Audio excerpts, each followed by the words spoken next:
Votre attention s'il vous plaît. Cet élément est en ligne là. Contactez-nous pour savoir s'il est aussi disponible en la langue de votre préférence. Veuillez aussi noter qu'il est en audio uniquement, dépourvu de ce fait d'image originaire. christequality.com.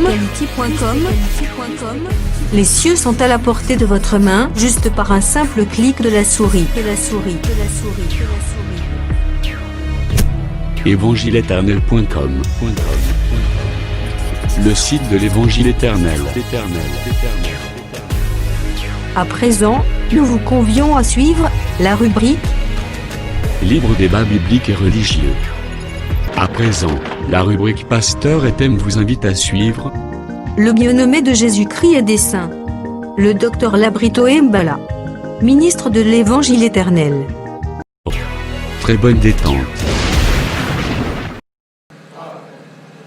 D'accord, je crois que par la grâce de Dieu, nous avons évolué la partage sur Apocalypse. Et puis, les autres, nous avons dans Apocalypse chapitre 4. Nous avons tenu mot à mot comme tu promettras Kibino. Apocalypse chapitre 4. Natangi yango na kombo na Yesu Christou. Après cela, après cela, je regarde et voici une porte était ouverte dans le ciel. La première voix que j'avais entendue comme le son d'une trompette et qui me parlait dit: monte ici et je te ferai voir ce qui doit arriver dans la suite. Aussitôt je fus saisi par l'Esprit, et voici il y avait un trône dans le ciel. Et sur ce trône, quelqu'un était assis. Celui qui était assis avait l'aspect d'une pierre de jaspe et de sardoine.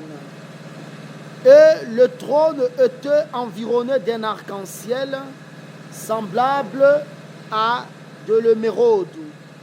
Autour du trône, je vis 24 trônes, et sur ces trônes, 24 vieillards assis revêtus de vêtements blancs, et sur leur tête, des couronnes d'or.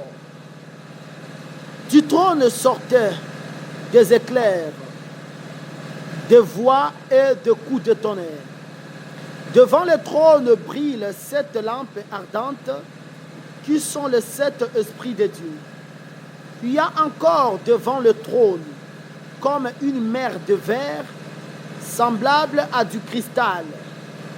Au milieu du trône et autour du trône, il y a 4 êtres vivants remplis d'yeux, devant et derrière. Le premier être vivant est semblable à un lion. Le second être vivant est semblable à un veau.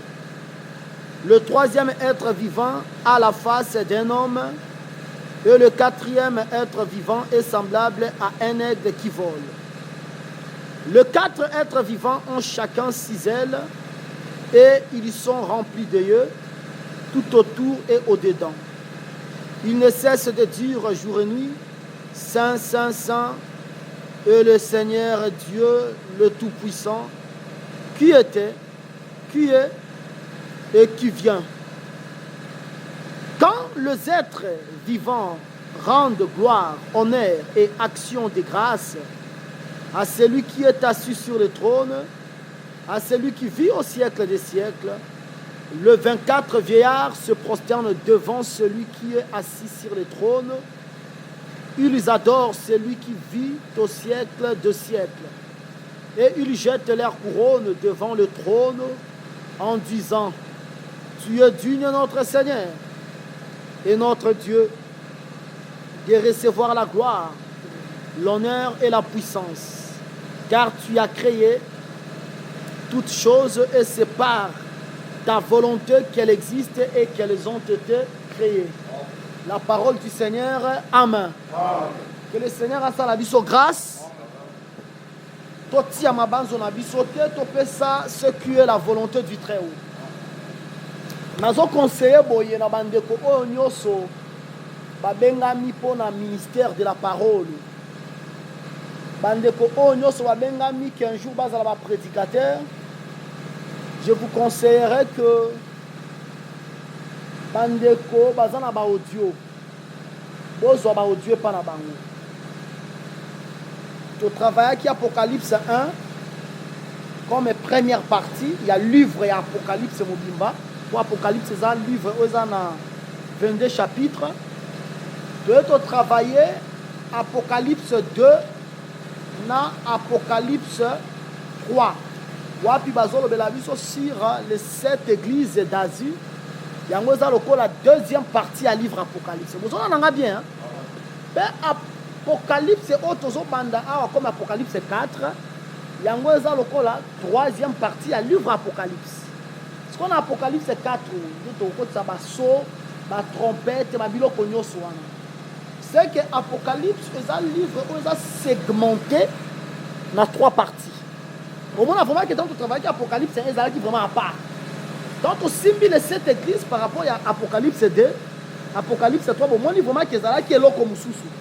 De la même manière, quand tu as travaillé Apocalypse 4, à ton côté pour te expliquer mingi les choses qui viendront dans la suite des temps. Nous te tout dans la question. Docteur, toyeba yango po tokenango wapi lobela biso ke Yesu akufela biso ne kunu se koki. Non, ça c'est l'ignorance. L'église du Seigneur, l'église doit connaître Jésus. Mais qui est Jésus? Apocalypse 1 balobi que de la part de celui qui est, de celui qui était, de celui qui vient. C'est que Jésus qui est aujourd'hui. C'est Jésus-là était. C'est Jésus-là vient. Si ce n'était pas le cas, on veut seulement connaître Jésus. Jésus. Jésus. Si Koyobi qui est bon, la personne a Jésus. Cet enfant qui était né à Bethléem, maison de pain. Là, Jésus wana. C'est itinéraire. Parce que ce qu'on t'a bien. Au moment où Jésus a botami, qu'est-ce qu'on devait faire? On devait vérifier les annales, vérifier les écrits des prophètes. Pour voir est-ce que réellement ça solo likambo yotozoyoka. C'est que Jésus pour voir même apparition na ye, pour voir naissance à Jésus, il a fallu vérifier les annales, vérifier les rouleaux des prophètes. Est-ce que comment qui ponaye? Est-ce que c'est comme ça? C'est que pour connaître Jésus, Jésus d'aujourd'hui que nous disons, Jésus il est mort, Jésus le grand vainqueur, Jésus nous a aimés. Nous devons les connaître d'abord dans le passé. Tant qu'on remet dans le passé, c'est alors que nous connaîtrons ce Jésus-là bien dans le présent. Et après, nous allons les connaître dans le futur. C'est comme ça. Est-ce que tu as là? Donc, apôtre va poser à Jésus question dans le livre, il y a Matthieu chapitre 24. Jésus m'a dit que quand est-ce que viendra la fin du monde? Les apôtres voulaient savoir ça. Quand est-ce que viendra la fin du monde? C'est que lorsque nous parlons de l'eschatologie, c'est la pureté, c'est la sainteté, c'est la recommandation du Seigneur. Si tu ne veux pas connaître ça, tu dis que ça fait quoi? Je te dis, c'est l'enfer. Parce que la vie éternelle, il faut qu'on puisse te connaître. Toi, les vrais, on doit te connaître. C'est comme ça. C'est comme ça. Nous avons stimulé d'abord pour que l'eschatologie est biblique. Dans le versement, on a acte des apôtres. Et pas l'apôtre Paul. Balobi que amana côté sur la tempérance, sur la justice et puis amana côté sur ce que jugement dernier. Bon nous que l'anga verset wana. L'apôtre Paul.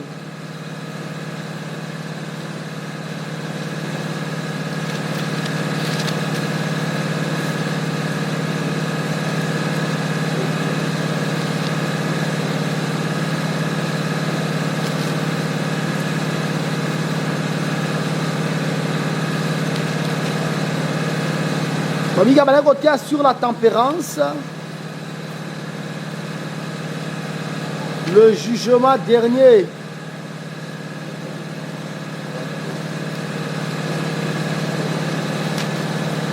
Ok, Nazuyango, merci Seigneur. Nazuyango, dans l'acte des apôtres, chapitre 24, verset 25.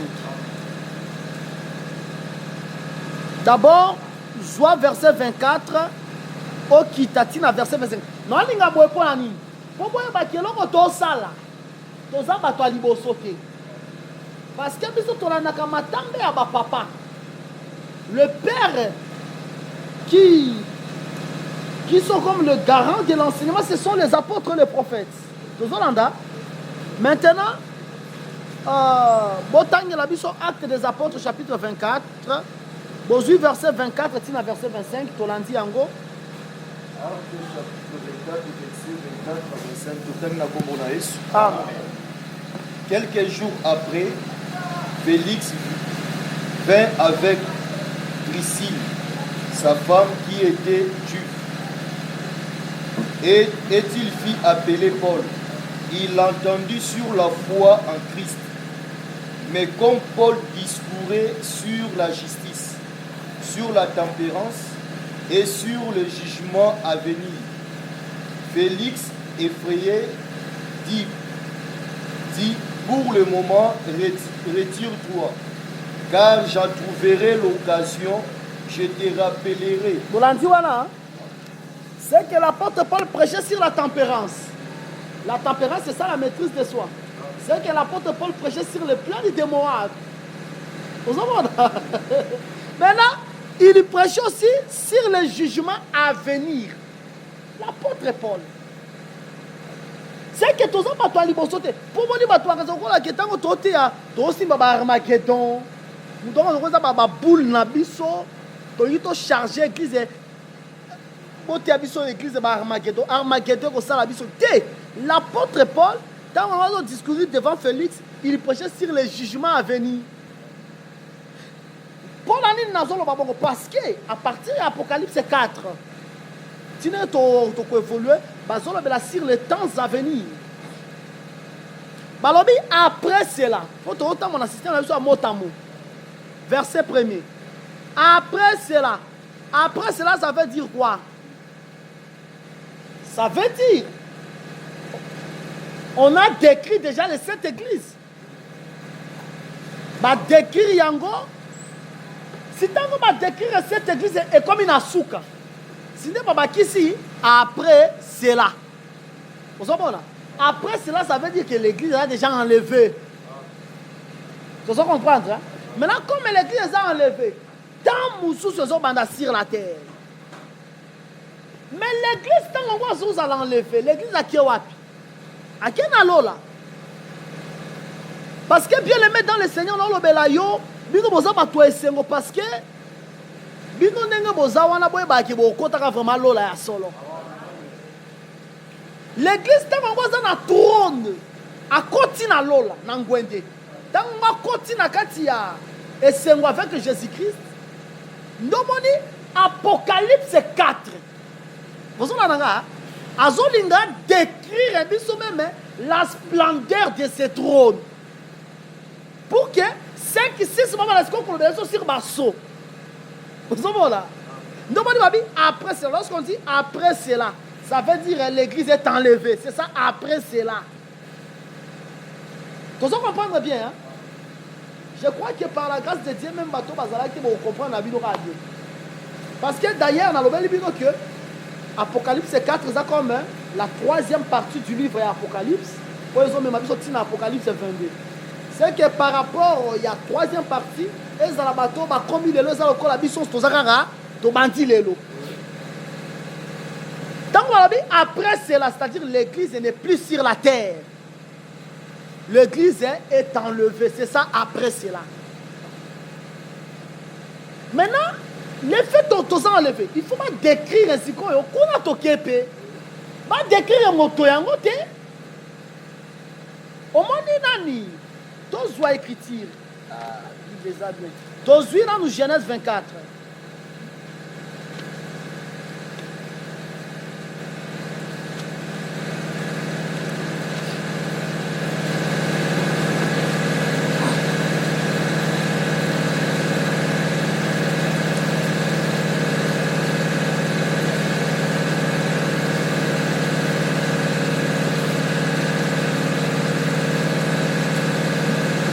Joie verset 62 à verset 66, 67.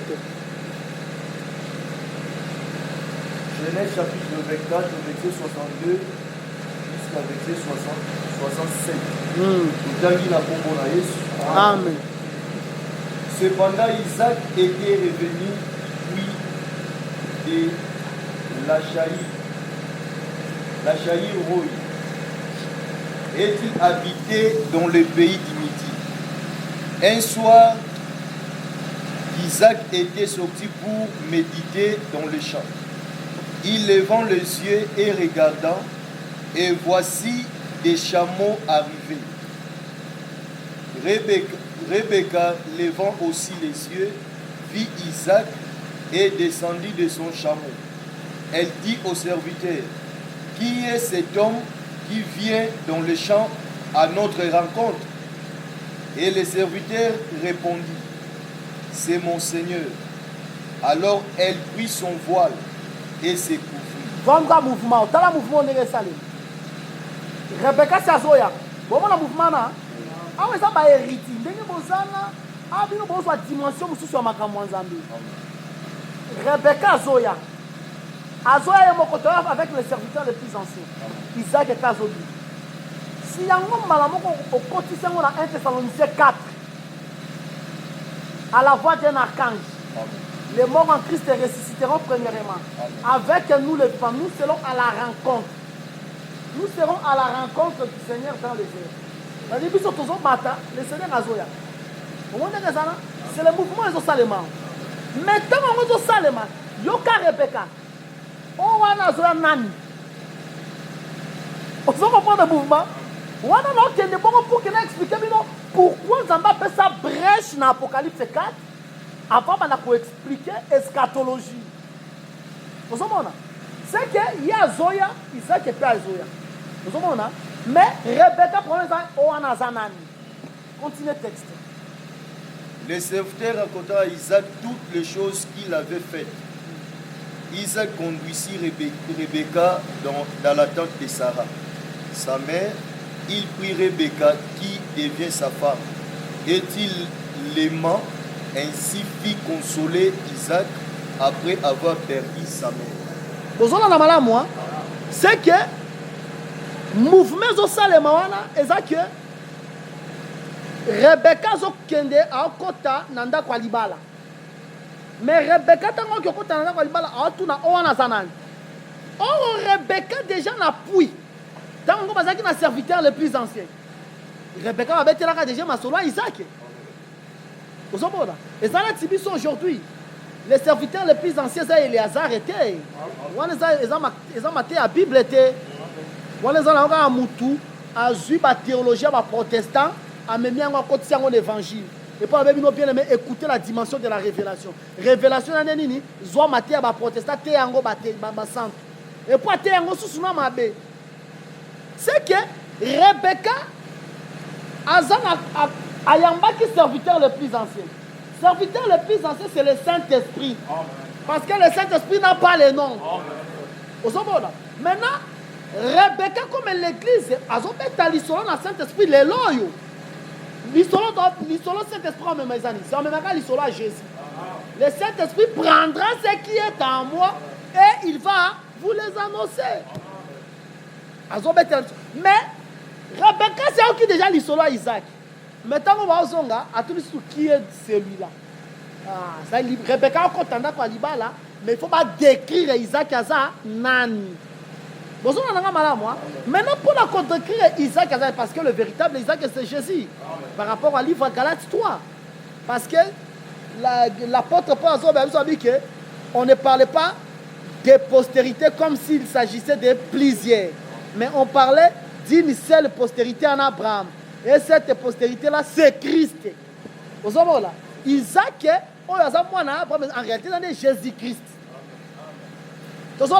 Si Jésus wana nde Rebecca zotuna yaza nani. S'il faut pas décrire tant qu'on t'a na libala. Ndo moni tant tozu Apocalypse 4. Après cela, c'est l'enlèvement de l'église. Maintenant net ton compte à libala. Nde faut tout na question lokola Rebecca. Qui est celui-là? Vous savez là? Si quand on tourne, qui est celui-là? Des descriptions à celui-là de Apocalypse 4. Vous en avez bien. Hein? Maintenant, j'ai regardé. Et voici, une porte était ouverte dans le ciel. C'est que, que l'eau là, ils ont une porte. Vous avez madame. Mais porte zalaka d'abord à Moutou. Porte zalaka Moutou. Joie, Jean chapitre 10e. Je crois que tout ça évolue bien. Hein?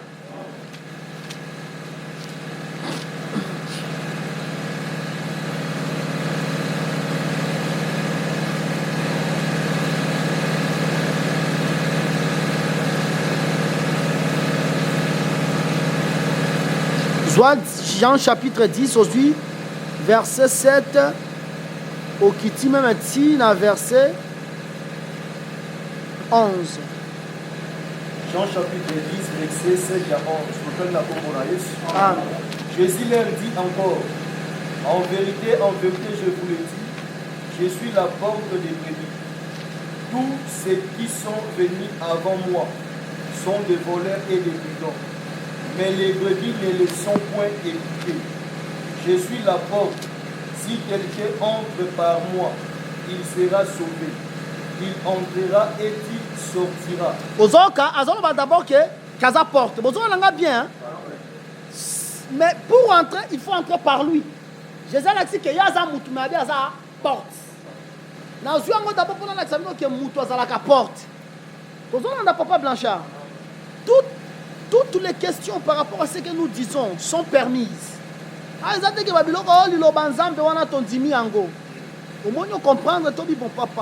Je ne comprends pas là-bas. On va toujours expliciter ça. Vous êtes vraiment à l'aise. Poser questions. Même si vous avez une question, vous préparez un opposé, c'est comme ça.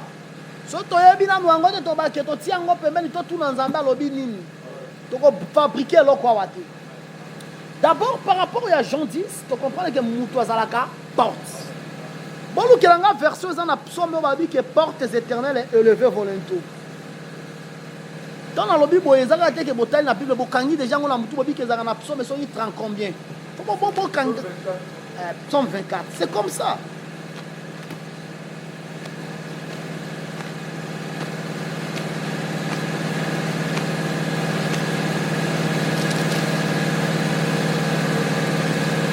Vraiment. C'est là qu'on boit des kitoko. Si vous avez un poteau, si vous avez un poteau, mais mon boulot. On va te dire que, mon sacoli, l'icambouni, on va psaume 162. Oh, nous avons psaume 150. Non, mais nous avons battu, distrait. Après ça, nous avons Apocalypse 24. Oh, on dit que vous avez dit que vous avez dit vous avez la distraction totale. Au moins, mon salle, il faut que la parole, au bika parole, au tanga parole, éthique à la vie. C'est on dit nanga. Bureau nanga ngoyo. Faut na baba quoi nango. Tanga psaume 24, au tangu verset na yango 7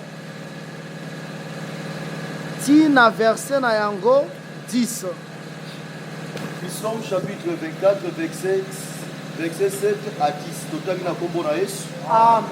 Porte, élevez vos linteaux, élevez-vous, porte éternelle, que le roi des gloires fasse son entrée.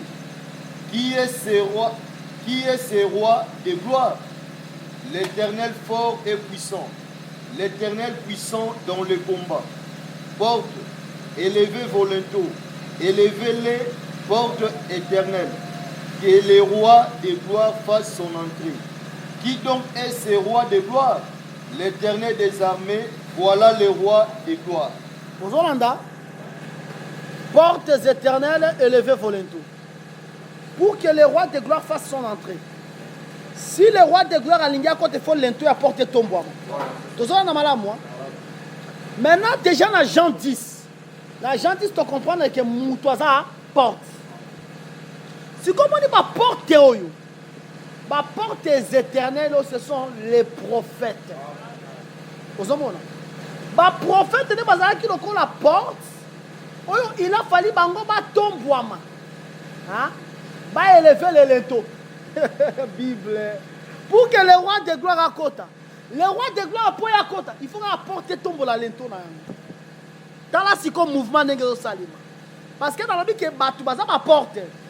Mais attends, il y a une porte éternelle. Ça veut dire que le message des prophètes, ce sont des messages éternels. Parce que les prophètes, ils ont prophétie. Vous entendez? Aux exemple. Prophète Ézéchiel. C'est un prophète, non? Ézéchiel a prophétisé. Mais comme il a un Ézéchiel, il a un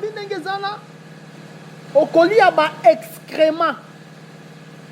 Ya mutu ba excrément lingolo banini Ezekiel nengezana okolia ba tufi zamba pesa mutu régime alimentaire abi bilia na ezande tufi lia ba tufi ya moto obi que Ezekiel a négocié abi zamba tayo moko tufi ya moto vraiment quand dia tufi ya moto si Ezekiel a négocié abi zambe nalia que ça ba tufi ya yama a négocié.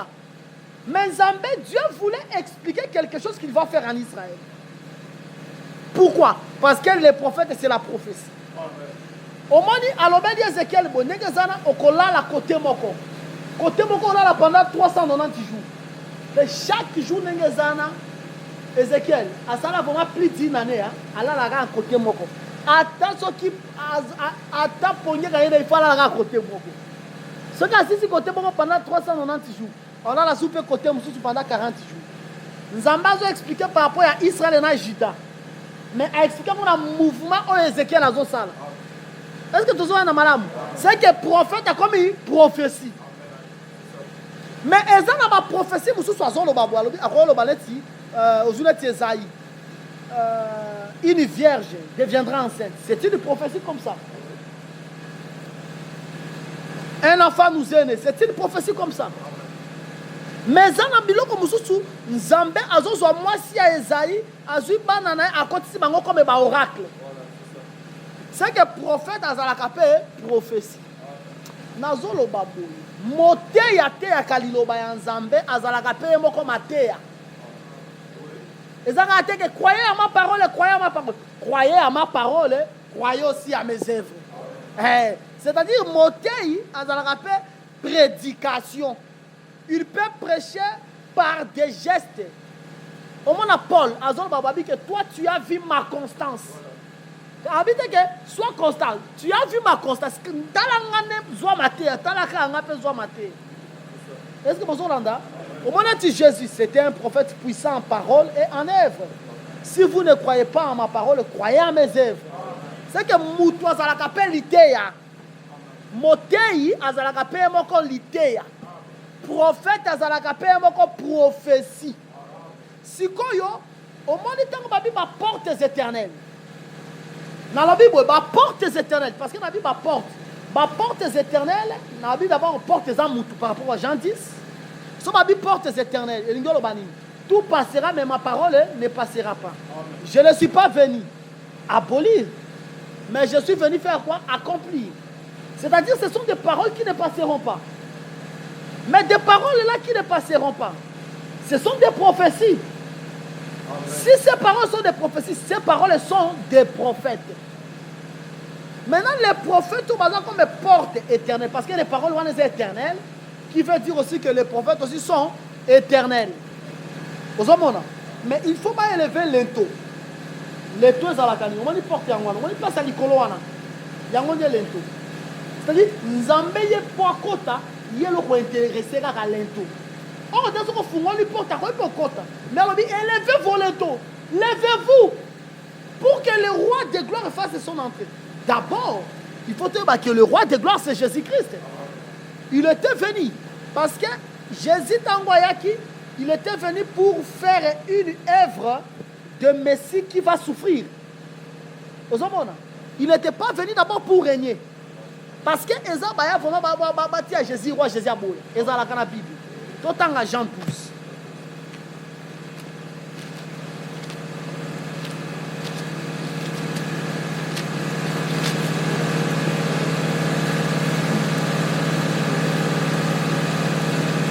Aujourd'hui, verset Jean 12, verset 12, tina verset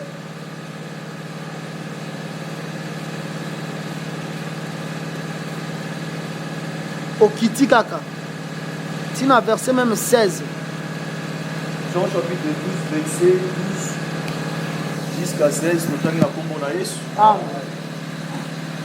Le lendemain, une foule nombreuse de gens venus à la fête ayant entendu dire que Jésus se rendait à Jérusalem. Puis des branches de palmiers et allèrent au devant de lui en criant Hosanna, béni soit celui qui vient au nom du Seigneur, le roi d'Israël. Jésus trouva un anneau et s'assit dessus. Selon ce qui est écrit, ne crains point, fille de Sion. Voici ton roi vient, assis sur le petit d'une ânesse. Parce que je voyais quelque chose. Je méditais sur ça. Le monde des ténèbres travaille parce que celui qui est en eux est plus fort que celui qui est dans ce monde.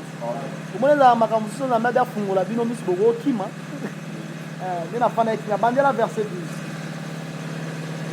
Le lendemain, une foule nombreuse de gens venus à la fête ayant entendu dire que Jésus se rendait à Jérusalem. Prirent des branches de palmiers et allèrent au devant de lui, en criant Hosanna, béni soit celui qui vient au nom du Seigneur, le roi d'Israël. Jésus trouva un anneau et s'assit dessus. Selon ce qui est écrit, ne crains point, fille de Sion. Voici ton roi vient, assis sur le petit d'une ânesse. Eza eloko ekokisami nanu te. Bozolanda Jésus a pratiqué en gobo, mais ekokisami nanu te. Mais tant qu'on va oindre Jésus comme roi, Jésus a boya. Na Jean 6. Vois Jean 6 verset 12.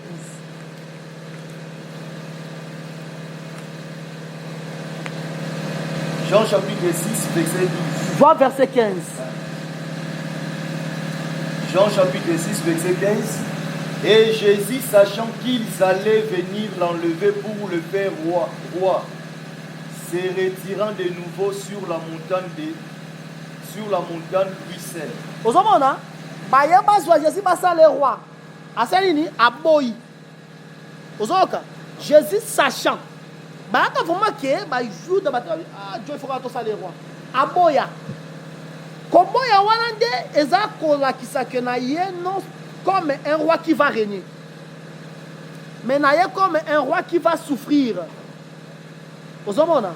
Mais dans Jean 15, en dimanche, batandele ba palme. Atamboli pe likolo nango.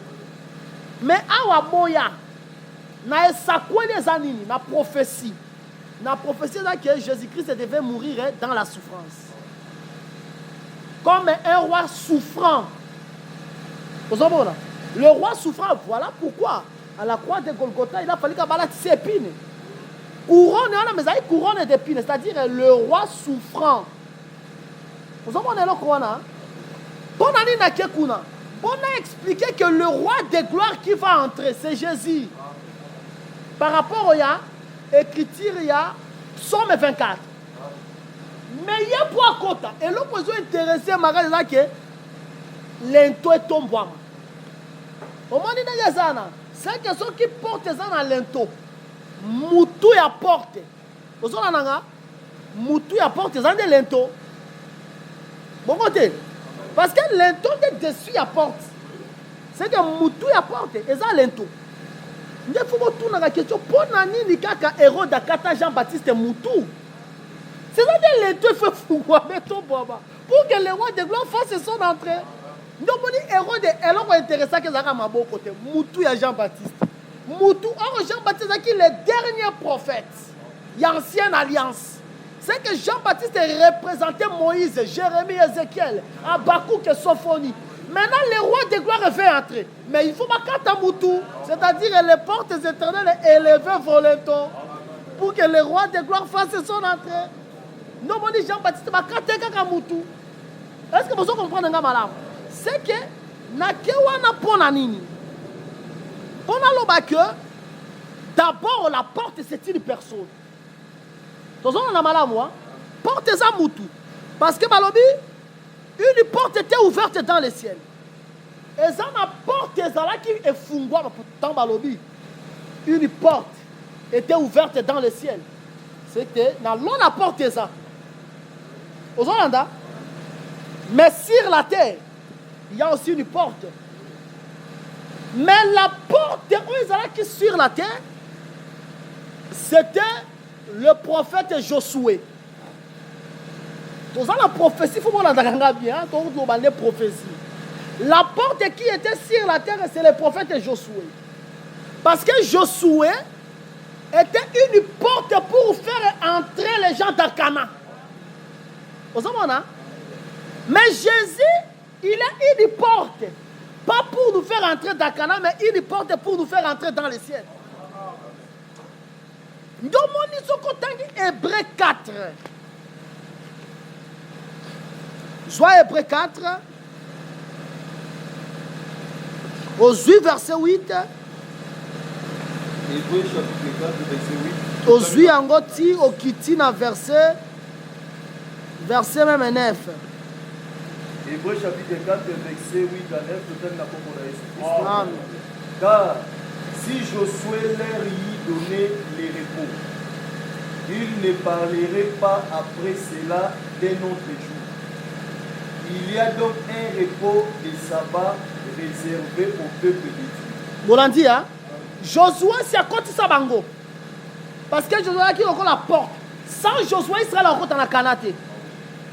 Maintenant, Josué a côté ici du bon temps la carte Mboka. Mais tu es tout le monde. Apporte pour la taille et le qu'on a bien. Ce moment que Josué n'a pas sa réponse au concis. Parce que le vrai repos, c'est lorsque quelqu'un abandonne les péchés. Josué, à côté de Cana, mais les gens continuent toujours à pécher.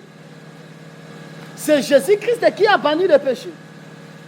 Mais Jésus, lui, il n'est pas la porte pour nous faire entrer en Cana. Cana physique, non pas Cana physique. Parce que Cana physique, elle est nos habits. Et vous en avez un hein? Et ça va puis la Palestine, hein? So il Cana physique dans la Palestine, même si on a un ordre de mission qui est en Palestine au Koboya. Est-ce que vous avez un binôme? Est-ce que vous avez une prière avec la Palestine? Est-ce que vous avez un revakala? Est-ce que vous avez un revak na mutu no kana lisolo? So beta lisolo Palestine. So beta lisolo espace Schengen. Moi tapis rouge, moi Bruxelles, moi Paris, moi États-Unis. Oh la Palestine était pour la nuit. Si vous avez des terroristes, c'est trop simple. Kuna na kongo mono na tongo so na mono na poko fona kumisa nzambe. Kuna zate babiloko la bino ke oh abelaki oh mutu pasi kuna tokoza ndonga sikoka nengo bimia wa bobela ngo biso na 23e qui frère akufi. Bongo ne kuneza. Kuna la mort ezelo pamba, la chose est la plus facile. Mais Jésus a dit que la chose la plus facile c'est de dire que tes péchés te sont pardonnés. Moi, la chose la plus facile, c'est que Koboma Batu. Sikoyo, Kanawana, ce que Tolobeli répond, en réalité, nous sommes dans les rêves. Ne pas divinement versatilité. Ce que Josué a ça qui répond à solo. On n'allait plus parler de notre repos. Pour la ligne. Parce que Josué a là qui la porte terrestre. Mais Jésus-Christ est dans la porte céleste. Vous comprenez que tout marché. C'est que dans Mongo, Rebecca Zomona Isaac, il faut tout na Oana Nan. Oana Nan de Apocalypse 4. La description de l'époux. Je crois que tu dois comprendre. Hein? Tu comprendre que la porte qui est ouverte dans le ciel, les années de Jésus-Christ. Ndomoni Sokotangi, Acte des Apôtres, chapitre 4, la Bible dit il n'y a pas de salut en aucun autre nom.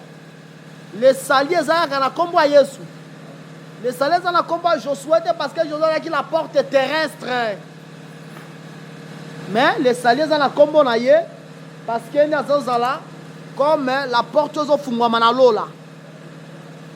La première voix que j'avais entendue, comme le son d'une trompette, et qui me parlait, dit, monte ici, je te ferai voir ce qui doit arriver dans la suite des temps. Tozolanda, voix Oyelobeli monte ici. Eza voix Oyelobeli na île de Patmos. Je crois que dans l'Apocalypse c'est 1, 9, 10. Voix ayoki yango eza lokola trompette. Dans l'Apocalypse 4, alors dit même voix wana yango nde lobeli monte ici.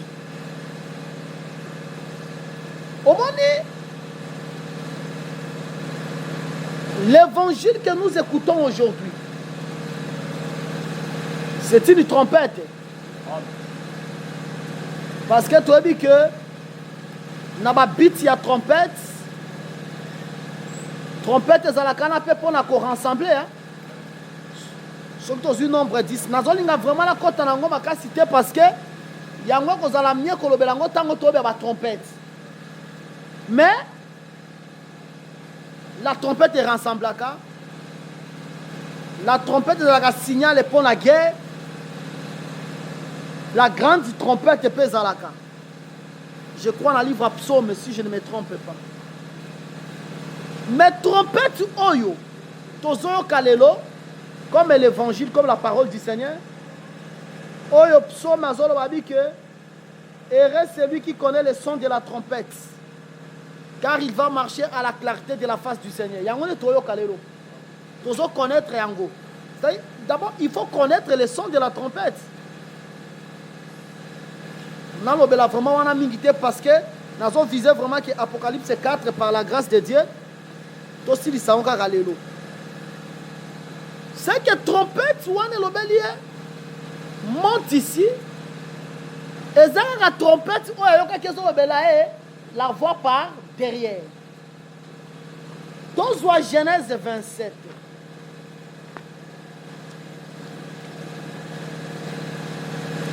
Aujourd'hui, Genèse 27, aujourd'hui, verset 8. Soit verset 6 à 8.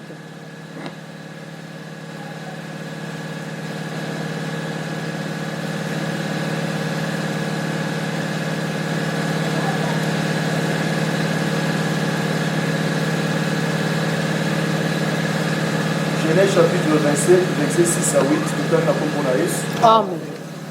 Puis Rebecca dit à Jacob, son fils, voici j'ai entendu ton père qui parlait ainsi à Ésaü, ton frère. Apporte-moi du gibier et fais-moi un mets que je mangerai. Et je te bénirai devant l'Éternel avant ma mort. Maintenant, mon fils, écoute ma voix à l'égard de ce que je te commande. Yoka, otiango Rebecca lobeli Jacob. Alobi yoka mungongo nanga oyoko na kolobela yo. Zwa siko Esaïe 58 verset 1.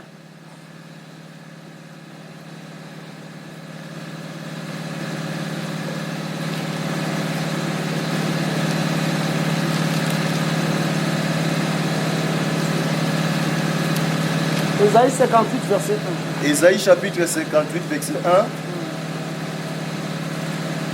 Crie en plein dossier, ne te retiens pas, élève ta voix comme une trompette et annonce à mon peuple ses iniquités. Soukatawana. Malobini crie à plein gosier, ne te retiens pas, élève ta voix comme une trompette. C'est que la voix, c'est une trompette. Zonga sous la Genèse 27. Rebecca, c'est l'obéla qui Jacob, écoute ma voix. Écoute ma voix, que Rebecca met une trompette. Tu dois comprendre, hein? Écoute ma voix, mon fils. Yo comme un commandement, c'est que Rebecca met une trompette. Par rapport à Esaïe 58. Maintenant, à partir de la Genèse 27, aux 8 verset 43. Voilà le verset 42, au Kititi, verset 43. Genèse chapitre 27, verset 42 à 43. Amen. On rapporta à Rebecca les paroles d'Ésaü, son fils aîné. Elle fit alors appeler Jacob, son fils cadet, et elle lui dit, voici Ésaü, ton frère, fait tirer vengeance de toi à te tuant. Maintenant, mon fils, écoute ma voix, lève-toi, fuis chez Laban, mon frère, à Chara. On y va maintenant, Rebecca, là, maintenant, mon fils, écoute ma voix. Tant qu'on a Genèse 27, il y a deux fois. Au Solanda, il y a deux fois, il y a trois fois. Alors, maintenant, Jacob, on est deux fois dans Genèse 27. Il y a l'ibosose pour la ligne. Pour que Jacob ait la bénédiction, il y a Esaü. Au Solanda, c'est-à-dire bénédiction, papa préparé qui a pas Esaü. Mais alors, mon fils, écoute ma voix. Dès que qui papa nous a pas pour la grand frère na yo. Kende ozwa ba chevaux ya nango na lamba. Pour nous a pas ça lipambo li wana za yeza ou te meza lande ya yo. Nyo so na ça le manakati ya nini ya maintenant écoute ma voix. Ozobona. Mais écoute ma voix là, c'est la trompette qui est sonnée. Mais on a Genèse 27, dans verset 42 à 43. Rebecca Esaü azaki na posa boma Jacob. Alors ben tout écoute ma voix mon fils. Mais voyons que eza souci ya kozwa bénédiction te hein. Mais ane ya kokima. Fuis ton frère qui n'est pas à Laban. Mutu moko d'ailleurs abemisi voix mibale wana. Ndeto ko zui yango na Apocalypse 4. La voix que j'ai écoutée na île de Patmos, on voit l'obela kinga et balé ko belanga par derrière. La même voix m'a dit de monter. Aujourd'hui, si koyo Esaïe, soit sous Esaïe, dans le Kana Mbangu, aujourd'hui Esaïe 26, aujourd'hui verset 20.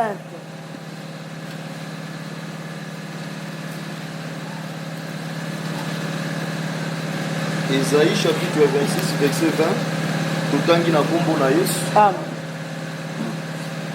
Va, mon peuple, entre dans ta chambre et ferme la porte derrière toi. Cache-toi pour quelques instants jusqu'à ce que la colère soit passée. Vous voyez, hein? C'est que la peuple a akende. Mais akende pour akende a bombana. Pour la kande zoya si makotoyo. C'est ça ce que nous voyons aussi. Aujourd'hui, nous allons voir à Liboso. Voir à Liboso, c'est ça l'évangile. Voir à Rebecca à Liboso. C'est ça la trompette qui nous enseigne. Mais voir à Mibale à Rebecca, il y a un Esaïe 26, verset 20. Entre dans la chambre. Fuis la colère de ton frère Esaü.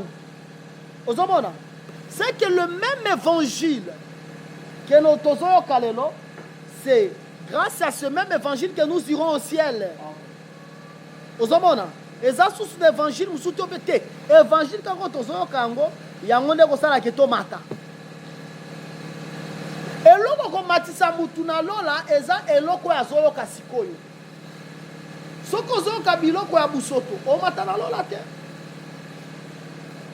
O mata te. Soko zoyo kabiloko ya impureté, o mata te mais o kitande. Aujourd'hui net na nombre 16, aujourd'hui Corée data Abiram. Bazolo ba mabe pona Moïse. Basali ba ligue pona Moïse. Pona Aaron. Nzamba sa na fungoli mabele meli bango ba mataki na lola te œuvre na bango zaki assez. Mais si tu écoutes l'évangile de la vérité, tu t'humilies devant l'évangile. Moi je veux vivre l'évangile. Je te dis, sois rassuré que tu iras au ciel. Mais la voie à Libososa pour avoir la bénédiction, c'est ça. La bénédiction d'Esaü. Vois Tozoyoka, le message que Tozoyoka. Et pour que Tozo soit la bénédiction, nous sommes à Israël parce que Dieu est devenu notre Dieu. C'est-à-dire, Tozo voit vraiment la potentialité nous sur Joseph. Mais ils ont la voix où ici ce Koloba. Écoute mon fils, fuis la colère de ton frère. Yangonde et dans le livre, il y a 1 Thessaloniciens chapitre 4. Quand il y a la vision en gros, pour que tous les kawana déjà, ils ont un verset, soit verset dans yango 16 et 18.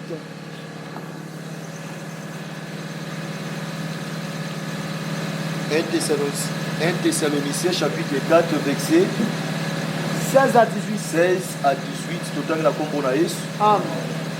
Car le Seigneur lui-même a un signal donné à la voix d'un archange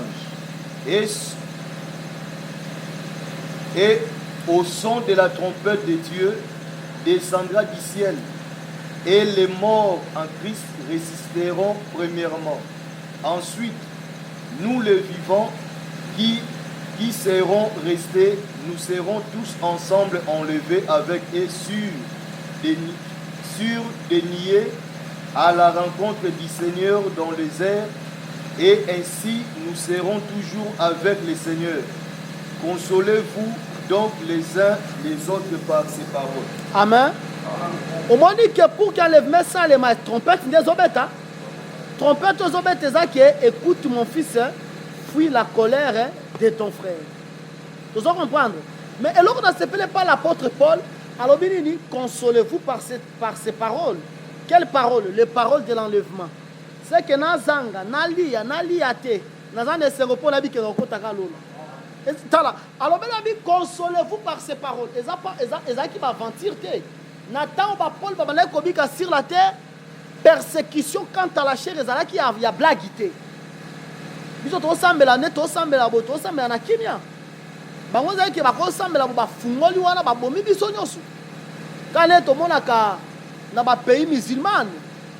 Na ba pays musulman manière ba bomaka ba maltraiter ba chrétien. C'était des choses pareilles. Nous avons dit que vous donc consolez-vous par ces paroles. Quelles paroles? Le parole de l'enlèvement. C'est que je vais te revendre à votre frère mi balé. To tambola to luki musala mona na te. Soki fois langa bandi on va dire que ah bien aimé biso to eka kotika batu na mokilité yoko lo babongo to bite bien aimé to eka kotika batu na mokilité biso ne to za biso to batu makolo ongongo mikpakambo zo mona nyonso koleka. Consolez-vous par ces paroles. C'est comme ça qu'on doit se consoler. To yebanga toujours que tout ce que nous avons sur la terre, même mbongo zanango, même moi sur zanango okotika yango, ce qui est le plus important, c'est le royaume de Dieu. Maintenant, vois oyoka kisima oyoka ki yango bana ko lobele sima yango nde lobela ki monte. Je crois que tu as expliqué yango hein. Monte ici. Je te ferai voir ce qui doit arriver dans la suite des temps. Tozolanda.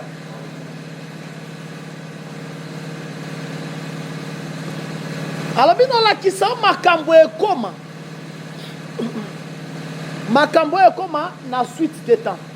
Je crois que par la grâce de Dieu, déjà l'introduction, dans le bagi que Apocalypse est un livre où il y a 3 parties. Troisième partie Apocalypse, c'est dans Apocalypse 4. Awande bazoloba sur les choses qui viendront dans la suite des temps. C'est qu'à partir de l'Apocalypse 4, si on continue dans l'Apocalypse 22, on a vraiment la pureté de la prophétie.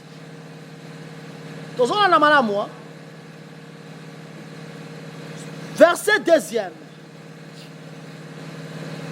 Aussitôt, je fus saisi par l'Esprit.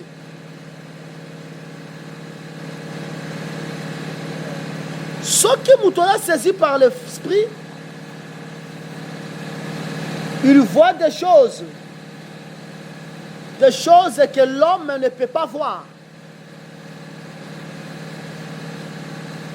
Et le Seigneur azwaka pe a répartir en kati ya bato selon les dons spirituels. Ezala ba misusu kati na biso bana ba don ya prophétie. Don ya prophétie ezo salema esalaka na ba matériel moi ebele. Prophétie esalaka kati na yango na ba vision. Ba vision vandi boyo somona. Comme lorsque dans l'obéla kibino que je voyais quelque chose là. Et ça les makapel na ba songe. Ndenge Job balobi na livre ndenge livre à Job ezoloba que lorsque quelqu'un se lance dans la profondeur de sommeil, Dieu parle tantôt d'une manière tantôt d'une autre. Et ça les makapel na zela ba voix audible. Aux Hollandais, wana zanini donc la prophétie. Je fus saisi par l'esprit.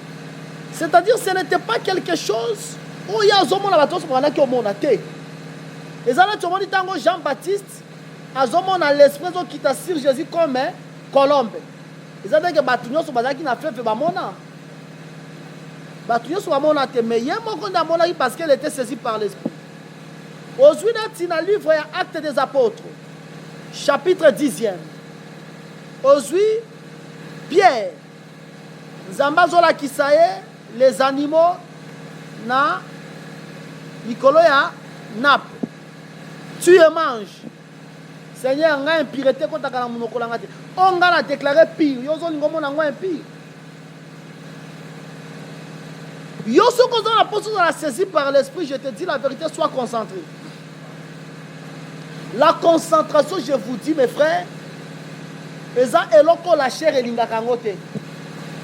Nalobi yango sur tous les domaines et à vie. Oh footballeur, oh étudiant, prédicateur, ma domaine union sur la vie boyebi. Nous autres lingaka concentration te. Mais c'est dans la concentration la concentration de la prière, la méditation de la parole dans nos cœurs. Tant que vous méditez la parole dans ton cœur, tu es en train de veiller. Au moins une situation yo vraiment bonne situation, il a fallu mais la parole est l'obéli au beauté. Moi, dans l'ensemble, bitumbaneza sous yanzoto te. Bitumbezane ya molimu. Au moment où parole est matikati, donc tu es en train de veiller. À tous qui na kana makasi olana sous mutu nanzoto te. Mais que je fus saisi par l'esprit, c'était le fruit, le produit de la concentration. Ce qu'on dit même Esaïe, dans Esaïe 6. Tant qu'on a un ministère na ye, azomona ba séraphin. Amoni bango, abi que je vis. Tant qu'on moni biloko na lobi Seigneur, moi, nazana munoko o eza souillé. Abi ziki sa munoko nanga. Pour l'anime, parce qu'il entrait dans la profondeur. Il entrait dans la dimension. Et directement, on dit qu'il ne mérite pas même de voir ces choses. C'est que Jean, dans ma vie, qu'Aza saisi par l'esprit, ça montre que Jean n'était pas distrait. Il n'était pas distrait. Jean, il était dans des concentrations au niveau de l'île de Patmos. Jean était dans l'île de Patmos. Jean, il était dans des prières. Il qui saisi par l'esprit. Même si on suit, on appelle ça dans Acte 10. Comment l'apôtre Pierre, qui saisi par l'esprit, il était en extase.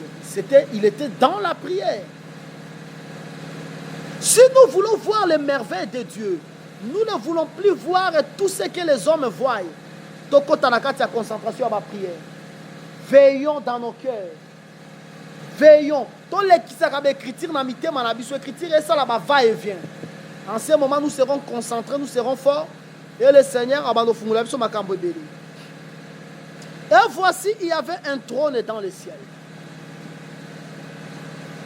Et sur ce trône, quelqu'un était assis.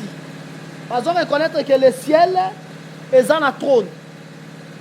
Aux Hollandais, net sur la terre. Dans une net na Brazzaville, le trône est là. Mais le président Sassou. Aujourd'hui, na France, le trône est là. Emmanuel Macron. Aujourd'hui, na RDC, le trône est là. Chichi. Aujourd'hui, na Ouganda, le trône est là. Museveni. C'est que sur la terre, il y a les trônes. Mais au ciel, il y a aussi les trônes. Le trône est au ciel. Pour tout le monde comprendre bien, aujourd'hui d'abord, Psaume 11. Aujourd'hui 11, verset 4, je crois.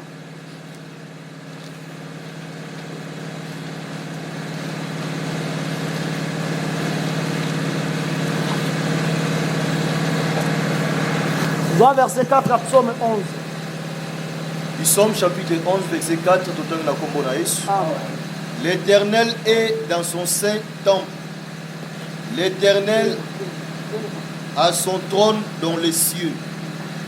Ses yeux regardent, ses paupières sondent le Fils de l'homme. L'Éternel Azarapi, il est assis sur son trône. Il est dans son saint temple. L'Éternel a son trône dans les cieux. Balaxi que Nzambe a son trône na lola. Mais trône est na lola. Balobi que ses yeux regardent sur la terre. Quand on dit que tango Nzambe a na lola kuna, yo sala ba bêtise nyo so bité pour Nzambe a na lola te. Amona mokili. Amona ka mokili mobimba. Mais na boy na lobele pe paupières de l'aurore pour balobi que ces paupières sont le Fils de l'homme. Tala Nzambe aza na lola. Paupières eza nini? Paupières eza nini? Baposo eza, je crois qu'Internet est paupières eza nini? Ba oyo. Ba oyo. Ha? Oya likolo no ya se. Yango ne sali paupières. Ozomona? Job abengaka alobelaka sur le paupière de l'aurore. Mais awana Psaume 11 verset 4 dit que ses paupières sont le Fils de l'homme. Or ceux qui ont vu Ésaïe 14, babengaka diable, ça diable, bazobengae le fils de l'aurore. Le diable est un fils de l'aurore. Maintenant ceux qui sont fils de l'aurore, paupières et Nzambe, ils ont sondé le Fils de l'homme. Vous avez mais hier, Azanani, fils de l'aurore. Mais paupières en Zambé sont des fils de l'homme. Paupières, si paupières est en haut, Missou, Ezapi. Missou en haut. On est Missou, si paupières en haut. On est paupières, et ça dit nini. Et ça dit colo, on est, c'est-à-dire, et protéger Missou. Au moment où on a un la poussière, et quand on a Missou, grâce à paupières. Paupières nde esala ke ba poussière ko tabiso na misute esala ke ba makambo makase comme la biso na misute ça grâce à paupières et ça toute une protection ils ont contrôlé misu so ki paupières e kangami misu e mona te so ka neti omona ba no omona neti ndeko sana bomoni exemple malamu yango wana bomoni ndeko omona ba paupières neti kangami wana omona jalali paupières c'est dit et kangemi. C'est que paupières ils ont contrôlé misu. Si qu'on diable babengi azalaka aurore. Si qu'on y a job bazobenga Nzambe voilà ça que a comme paupières de l'aurore. C'est-à-dire à contrôler le diable. On va dire aurore aux oiseaux côté diable. Côté sous misu sous comme une aurore des diables. Parce que Ésaïe 14 a bien dit le fils de l'aurore. En Psaume 11 va dire que les paupières de l'Éternel sont le fils de l'homme. C'est qu'il est en contrôle de tout ce qui se passe. Le diable ne peut pas faire quelque chose et que le Seigneur reste à la surprise. Il contrôle tous les détails du diable. C'est pour cela qu'il est les paupières de l'aurore. Ils ont contrôlé Nicolo Tissé. Non, mon Jésus. Tant qu'on est sur la terre, il a fallu qu'il y ait Koufa. Tant qu'on a Koufa, ça dit, alors qu'il est dans ce jour de mort qu'on prêchait. Qu'on a prêché. C'est-à-dire, Jésus a quitté vraiment Kuna. Par l'esprit, ce n'était pas par le corps. Par l'esprit, ne Tei, l'esprit, il a captif, mais il a été à Noé. Parce que moi, je suis un délit joueur. Quand on a dit que Batoala Nyoso Bakota li felote. Bato bakufa na délit joueur bakota na kati ya archete. Bon quand on a dit que Batoala Nyoso Bakota li felote. Kati ya Batoala bana Nzambe baza. Batoala autant que Jésus qui n'a qu'on prêchait dans les séjours de mort. Il prêchait même les gens au temps de Noé. Aux Hollandais. Maintenant, à Kitikuna, pourquoi? Qu'il puisse prendre le contrôle de tout. Il est au ciel, mais il descend encore dans les séjours de mort. Mais le diable est comme le fils de l'aurore. Maintenant, quelqu'un qui a pour la nini, pour la zone, il a expliqué trône. Trône est en Zambé dans Lola. Quand bien même dans Lola, peu importe les différentes couches du ciel. Nzamba zomona mokili neti tofanya nzamba omona biso omona mouvement na biso nyoso d'ailleurs omona biso teti biso ngana omona ne lamba yo omona vraiment mutakala nyoso omona tout notre Dieu, c'est-à-dire il est vraiment puissant. Ozomona maintenant ce qui tozi psaume kaka tozo nu psaume tozi psaume 9.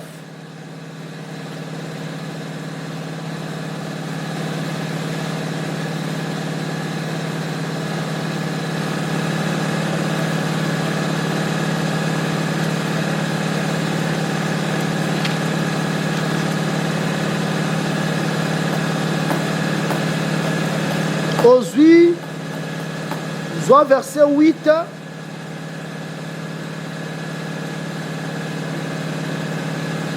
Il y a psaume 9. Psaume chapitre 9, verset 8, total na kombo na Yesu. Amen. L'Éternel règne à jamais. Il a dressé son trône pour le jugement. Omoni, Babi d'abord a régné à jamais. Pour dire que son règne n'a pas de fin. Hein?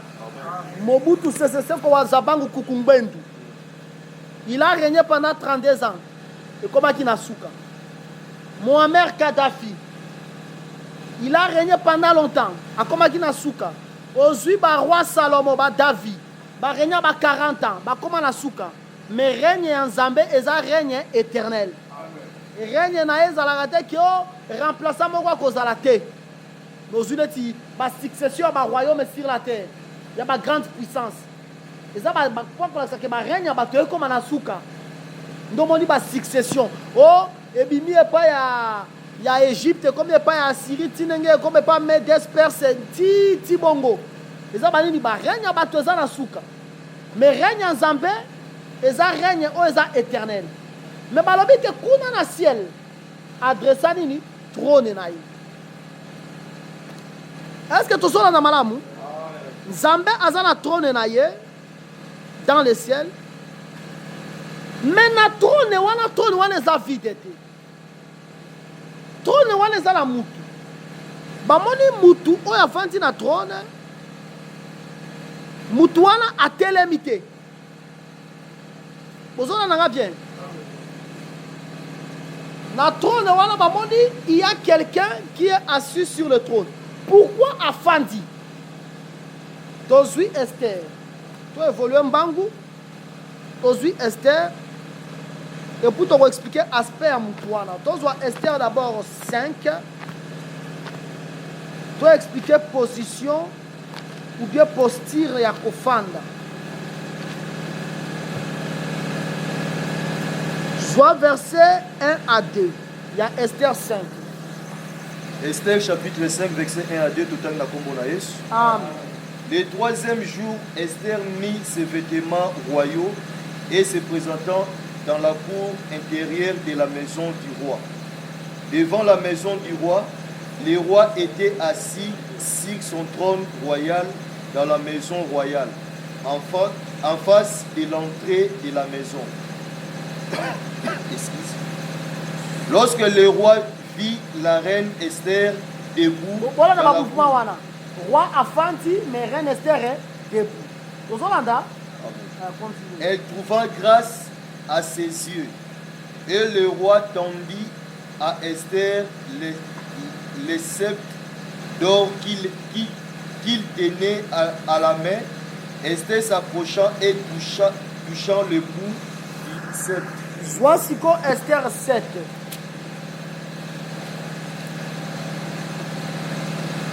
Otangi, le verset 5, Tina verset Nayango 7. Esther chapitre 7, verset 5 à 7. Le roi Assyris prit la parole et dit à la reine Esther, qui est-il et où est-il celui qui se propose d'agir ainsi? Esther répondit, l'oppresseur, l'ennemi, c'est Aman. C'est ces méchants-là. Aman fit saisir des terreurs en présence du roi et de la reine. Et le roi, dans sa colère, s'élevant et quittant le festin pour aller dans le jardin. Soukanwana. Babinini. Le roi, dans sa colère, il s'éleva. C'est que le roi Zaki offanda. Mais pour exprimer sa colère, il fait quoi? Il s'élève. Dans Esther 5, le roi a fandi na trône. Esther a joué à côté sa doléance. Esther a joué à doléance, Esther a joué au téléma. Mais le roi a joué à kofanda. Dans le roi na Esther 7, il y a un festin à Esther. À tout Esther et Kamozani. Roi Zalaki offanda. Esther a expliqué comment Aman est un ennemi. Oya zolinga bon ba juif. Bible zoloba que le roi s'éleva. Et le roi s'éleva. Il s'élève pourquoi? Pour exprimer sa colère. Dans une nombre 10. Tous encore ba verset bon tu dis tout sangisango après. Soit nombre 10.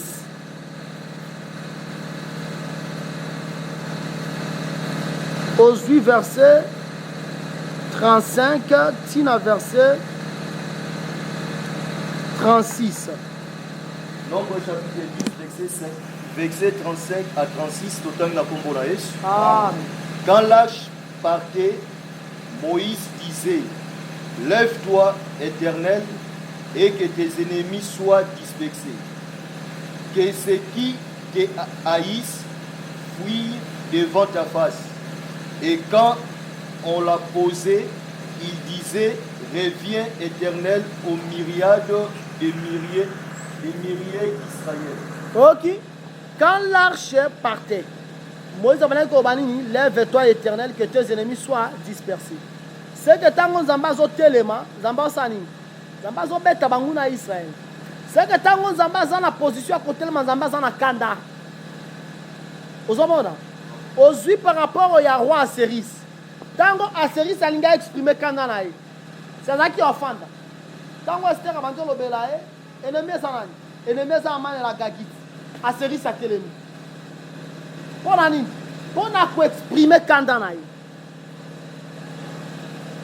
C'est que posture oyo ya kotelema eza nzamba zo lingala kisa colère na ye soki nzamba telemi omoni ke moment quand osambela to baka nzambe telema kata likambo nanga mpona nini nzambe a venger nzambe alakisa makasi ni alakisa nguya na ye mais na apocalypse 4 balakisi biso mutu oyo aza na trône aza ya otelema te afandi afin de pour la collection que ce n'est pas encore le temps de la vengeance. Ce n'est pas encore le temps de la colère. Il est encore au calme. De la même manière, même yo, tango ozo vanda kati évangile, ozo bika la piété. Et là on dit tolobara, si tolobara koza debout. Tolobara koza debout. Pour animi, tozui 1 Corinthiens chapitre 10. L'apôtre Paul a expliqué, je crois, dans verset 12 à 13. azo expliqué ndenge mutu aza debout ntango yango azo craindre Dieu. Joie verset 12 à 13.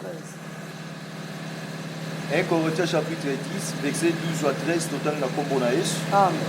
Ainsi donc, que celui qui croit être debout prenne garde de tomber. Aucune tentation ne vous est survenue qui n'ait été humaine.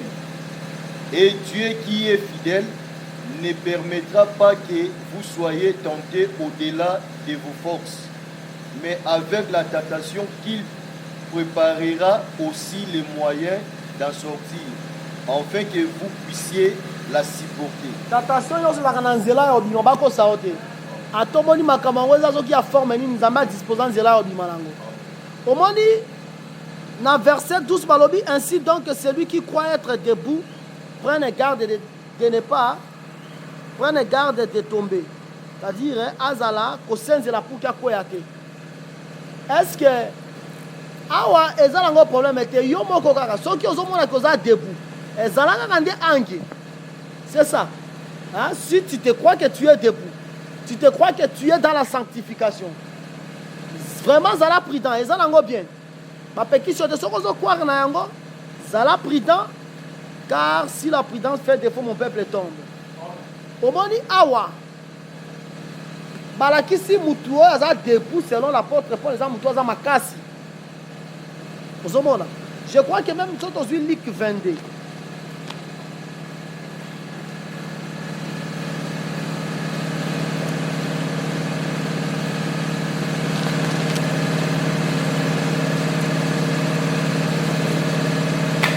Soit Luc 21, pardon, aux 8 verset 36.